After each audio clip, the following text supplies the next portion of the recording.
Hello there. This is the Holdback Rec Auction frequently asked questions and some tips and some advice because we need stuff like that in this world. So what is the Holdback Rec Auction? It's a live selling platform for reptiles and amphibians. So far, it's mostly ball pythons because that's mostly what the industry is made of. We also do hognoses, boas, corn snakes, other colubrids, leopard geckos, and whatever somebody wants to bring. It seems like ball pythons do the best, but that's mostly because that's the audience that we have. Other species are encouraged to try anyway. I like to think of it as a QVC, but for reptiles. So you can promote your projects and your brand and talk and sell to a national audience. It's 100% commission free because I'm not a selfish hoe. Okay? So any auction that you might be going on that is charging you a commission when there is literally no overhead except for time, which I have lots of. Just saying. Anyway, does the auction hurt prices or the market as a whole? I don't think so because it's time restrained and not an infinite inventory. Usually each animal is fairly unique in terms of like how often it comes on the auction. So to me, no, but auctions would not exist if the market wasn't soft. I think we all know that. So the auctions are a response to the market, not hurting the market, in my opinion. Take that for what you will.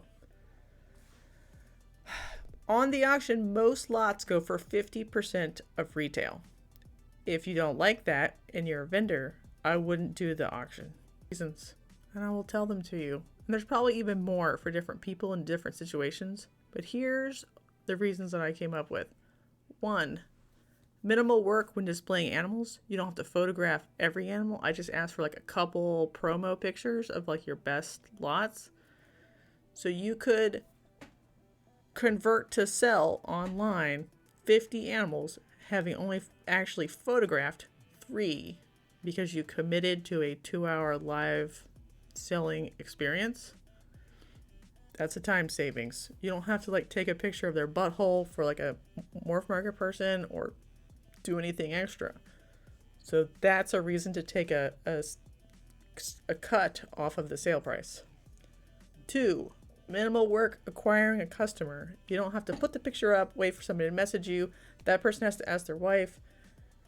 You wait a couple more days, someone else messages you. They're just kidding, I don't have any money.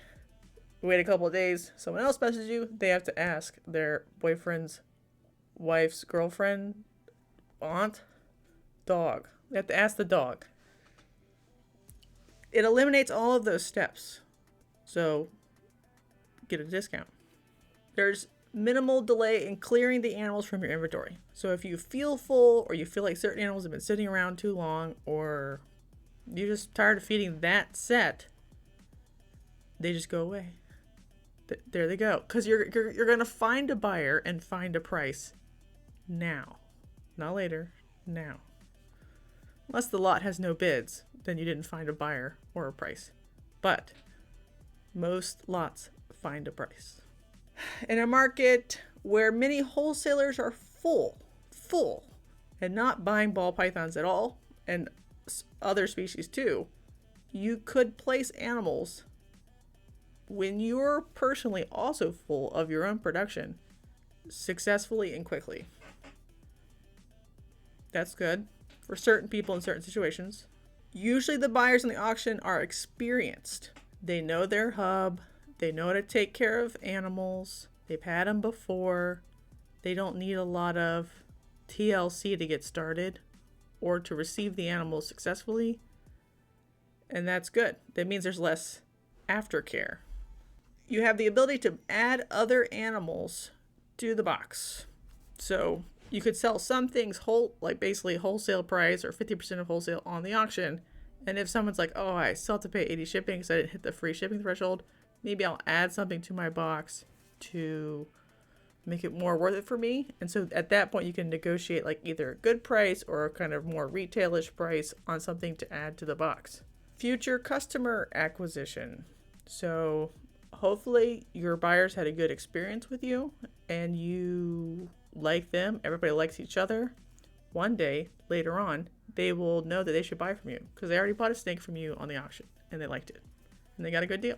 A chance to gauge the retail demands for a particular animal or project. And this is a little more amorphous and weird because if people aren't in the live at the time, you would maybe not get as many bids on a project that's otherwise fairly popular.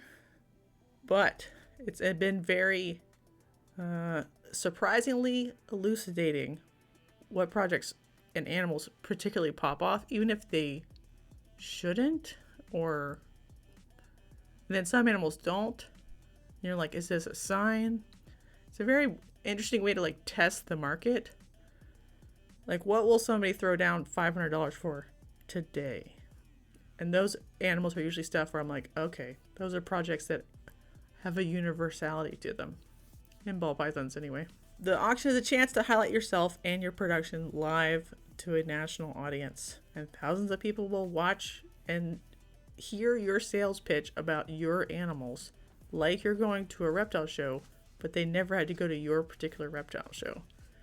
So for animals that are a little more esoteric, or projects in ball pythons that are a little more esoteric, you can convince someone of the coolness of your project. My dog is down here scratching also. The best thing is that you do not have to vend a show, an expo, where you have guaranteed expenses but not guaranteed sales. If you do the auction, you have no expenses except for your time. And you'll probably get some sales if you're priced right. Like if you're more motivated to move than do anything else, the auction will provide, because people want deals in this sort of economy. I go to lots of shows and I sell snakes, but I don't ever actually make any money. I make more money sitting at home and selling at a discount on the auction. I'm just saying. The other bestest part of the auction is it is hygienic. Going to a show is not hygienic. It's a biosecurity nightmare. It puts all of your animals you take to the show at risk, and it puts the animals that you have when you bring them back, even if you put them back in quarantine, at risk too. It is a Faustian bargain to sell snakes that are $20. I mean, I think you can tell how I feel about that one. Those are some benefits of taking the discount. And obviously that is in the context of still having some retail sales on Morph Market for higher end stuff or rare stuff or whatever. I run an auction. I don't do the auction all the time. And I don't put everything I have for sale on the auction. Ever. Some things I don't put on the auction on purpose. Because you have to buy them retail. Sorry. That's just my feelings. But some things I don't mind as much. So they can go on the auction. About once a quarter is when I do it. Tips for sellers. First and foremost, provide healthy animals. Eating. Mite-free. Disease-free. And that you should expect that some percentage of the customers will test your animals for Nido or crypto or whatever. So you don't have to be a tester yourself, but if you get a positive and it's in a timely manner, you should expect that I will want you to have them return the animal to you and you issue them a refund because something bad happened. And that would be your sign to go like do some testing yourself and figure out if it's something bad going on. Look, there's Kelley over here. Some other tips. Trust the auction. Oftentimes starting low is the best choice because if you take some L's, you will get some W's. You got to get some blood in the water, give them some cheap lots, make them excited. Be like, oh, I got such a good deal. To get them all, the buyers frothed up and ready to go for later lots. If you're always coming in with your starting price really, really high, It sort of like poo-poos the mood. And you should be like a pepper up princess, like Shane Kelley, Small Time Advice. Excited to be there, excited to make deals, excited to make people's day because they got a good deal. And then they'll like you more and they'll bid more. The auction, it will giveth. It's okay. The next point is like be motivated, which I sort of just went through. Motivated to sell. If you're going there just because you want to show off, you can sort of do that. To like half show off and half motivated. But you need some like motivated lots. And motivated there is a key word for cheap. Because you don't really care what happens to the final price. You just want that snake to find a good home. So if all of your lots are really expensive, and by expensive I mean like 80% of retail, you're probably not going to sell that many lots. Maybe even none. And you're probably not... It's not going to be very exciting to watch or participate in for most people because they're waiting for deals. Because they want to start at 30% of retail or 10% of retail and find a number around 50, 60, 40% of retail. That's what they want to do. And they don't want all slop, all like normal males het clown. They aren't wholesale buyers for the most part. They want kind of good things that are at a good deal. Breeding things, side quest things, pretty good females they could slot in easily into any project they're working. That's what they want. That's what the people want. Most of your lots can be that. If you want to get rid of like breeder males you don't need anymore, you don't care what price they go for, those usually don't sell for very much, but someone probably needs it. Someone probably needs it. Like if you have a backup male clown with one gene that on Work Market's been sitting for $300 for the last 6 months, you can just stick it up there for $100. Maybe it'll go for $170, and you're like, well, I don't have to keep it for another 6 months. So like win-win, right? I usually recommend people bring 20 to 30 lots. Minimum would be like 10 to 15, because otherwise I'll have to make other people bring more. But if everyone brings 60, we would be there for 10 hours. So 20 to 30 is a good amount, and it allows you to pivot around or stop, trying to sell one class of animal because it's not selling very well, and you can move on to something else. List the best stuff first. So there will be a couple of lots early on where people won't want to bid at all. So you can like make those be dud lots, sacrificial lots, and then start with like your best stuff. People will come to the auction with a certain amount of money that they plan on spending. So they will bid up earlier lots higher. So your best stuff that you want to command the best price, I would place earlier. And then later on, when they're sort of out of money or have less money, they will spend less on a cheaper animal later to add to their box. Don't bring multiple of the exact same thing to the auction block. Like if you have 5 female double het DSK Xanthic hypo normals, don't bring all 5. Unless you put them in one jumbo lot. The likelihood that there are multiple people that will fight each other for each one over and over again is not high. So maybe bring 2 of the same thing max. And I mean like gender and everything, but probably not more than 2. Just save them for the next auction or whatever, or put them in like a trio group if you want to not even have them like be different prices. Don't forget about cheaper lots.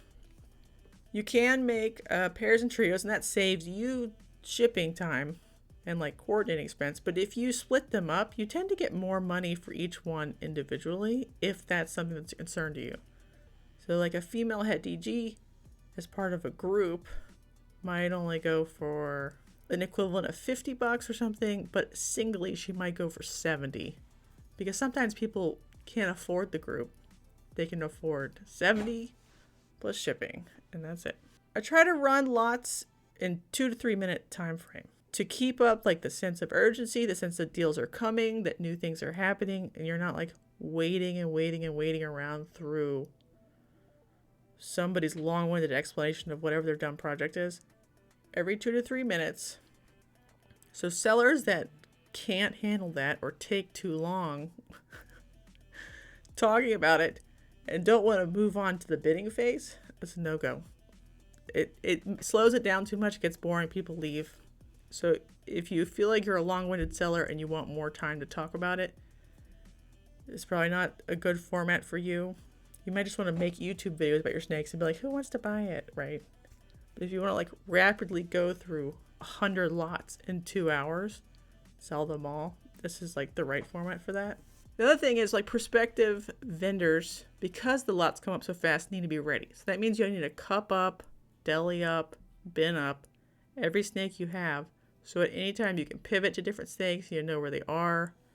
I would keep good biosecurity between like adults and babies.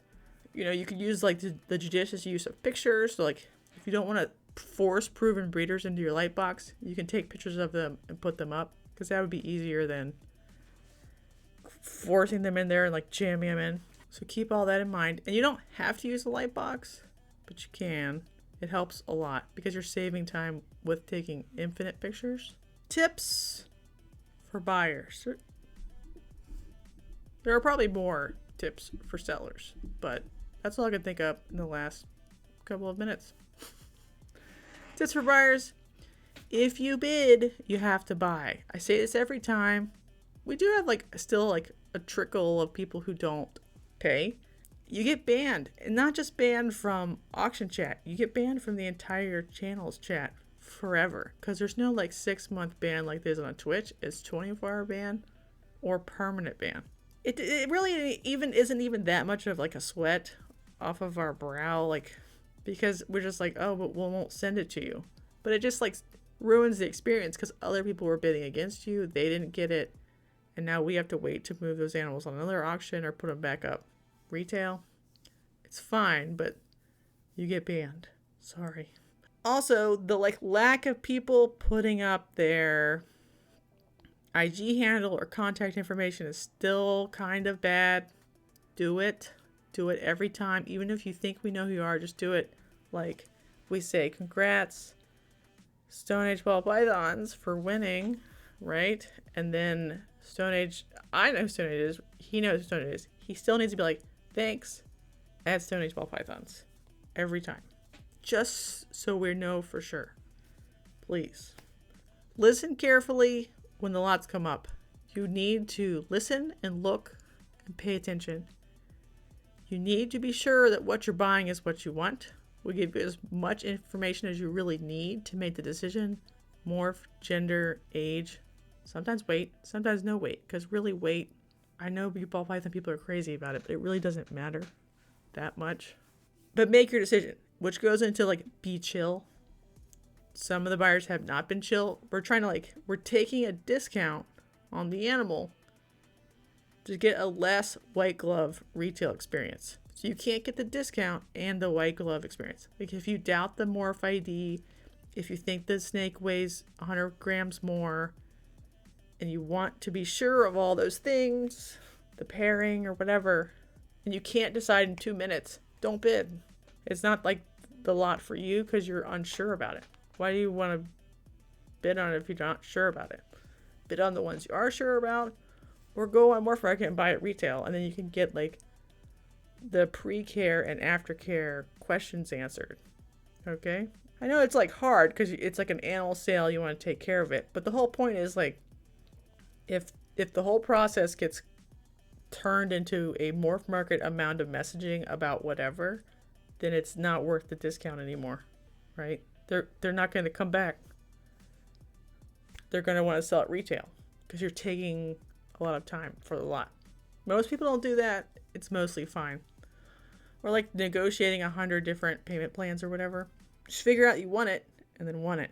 If you don't want it, don't bid. Or if you bid, buy it, get it, decide it wasn't what you thought it should have been, resell it, right? You got it at a discount. You can resell it. Speaking of which, obviously, a large percentage of you are buying and reselling animals from the auction, which is fine, good, great. I love it. Keep doing that. You can buy a desired animal and then be like, I could get free shipping if I just add $200 more. You could buy something that's not a desired animal, like a female pied, and you can keep it, or you could just be like, female pied's pretty cool. It'll go good on my table. I'll quarantine it, make sure it doesn't have any problems, feed it, put it on my table. Then whatever profit you make can defray the cost from the snake you want, and you got free shipping. It benefits you and it benefits the seller. So there's nothing wrong with it. Nobody's mad at it. The only thing about that is when you go to sell it, you can't sell that animal and be like, this was produced by this person. And if you have any questions about it, here's their business card. You need to ask them how to take care of it. The whole point of selling it at a discount was it's sort of like a wholesale deal. So they don't have to do as much aftercare, before care type questions. So they don't want to answer your customers' animal care questions for you. That's your job, not their job. Because they sold it to you for 40% of retail. So you could go sell it for 100% of retail. It's not their job. Be good about this, or I will stop the auctions, because this is nuts. I know you want to be like, that's the selling point, is that blankety blank produced it, and so it's a cool snake. But I wouldn't like convey the business card with the animal, because we don't want the pet customer messaging the original auction vendor for how to get their humidity up type questions. Please. It's kind of a requirement, so I'm just going to like make it a requirement. You have to pay in a way that doesn't cost the vendor processing fees, because you're already getting a discount. You don't need buyer protection discount from PayPal Goods and Services on a snake you bought for $300 that retails for $700. You already got the deal. The deal happened. So you don't need to like ding them again with a 3%. Most of the vendors are being like very specific, like you have to do it. I'm probably just gonna make it a rule, but I don't know why it has to be a rule. If you want to charge your card, and that's the problem, you eat the fee if you do F&F. So do that. It's pretty punishing to ship a snake that's $30, even if you cover all of shipping, the buyer, because there's $10, $15 worth of box and heat pack and phase pack and bag and whatever. So if people win $30 lots, you don't have to, but it would be nice if they started being like, hey, is there anything else I can put in the box? What clutches do you have coming up? Can we sync it up with something? Can I wait till the next auction and like stack if someone's doing it back to back? Whatever. It's fine that it happens a little bit, but nobody's making money selling a $30 snake by itself in a box. Also, maybe they don't have anything you want and it's fine, they'll just ship it. I would be trying to think about that. Like, what else could you buy to put in the box to make it make sense? No bidding and only sniping isn't fun to watch or participate in. So people should bid.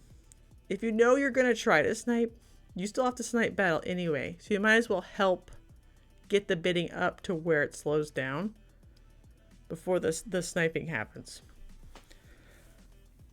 Some people only come in and snipe, and that's fine. That's their prerogative or whatever. But it can be boring if there's only 3 bids and then 6 people come out of the woodwork and snipe. It's just boring to watch. It's like my request that people, like if you already have typed in your like snipe train and you think the minimum should be $500 and right now it's $340 or something, just go ahead and get it up to $500. So like the snipe train is actually where it's going to end up.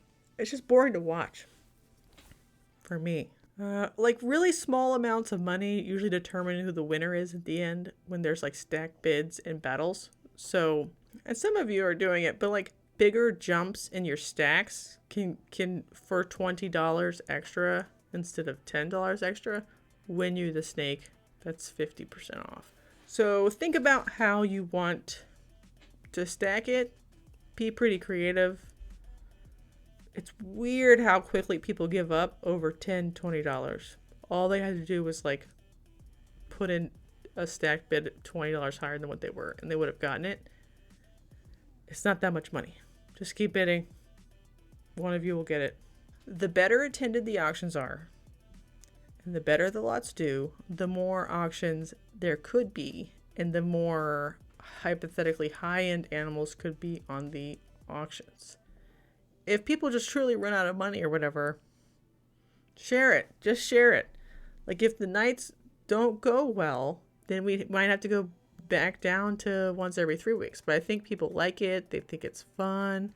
We want different vendors to come in and have a good time. So share it. Those are all my thoughts. There's obviously still rules, but these are some like recommendations to make things more fun and more poppin'. If you want to be a vendor, you can shoot me a message on IG and I'll add you to the list. You don't have to be ready right now. You can be ready next summer or next fall. If you're on the list, I'll just ask you randomly if I can schedule you, basically. The scheduling is a little bit weird because I try to go back in time to people who've never done it before and just see if they want to do it. And then I also try to give a little bit of preference to people who do well on the auction and have more expensive animals. And I also give preference to sponsors, of course. So it's a little bit of a balancing act in terms of trying out new people, trying out people I know that you already like and you like their inventory or prices or whatever. So if it takes a while for me to get you, it's not because I hate you or something.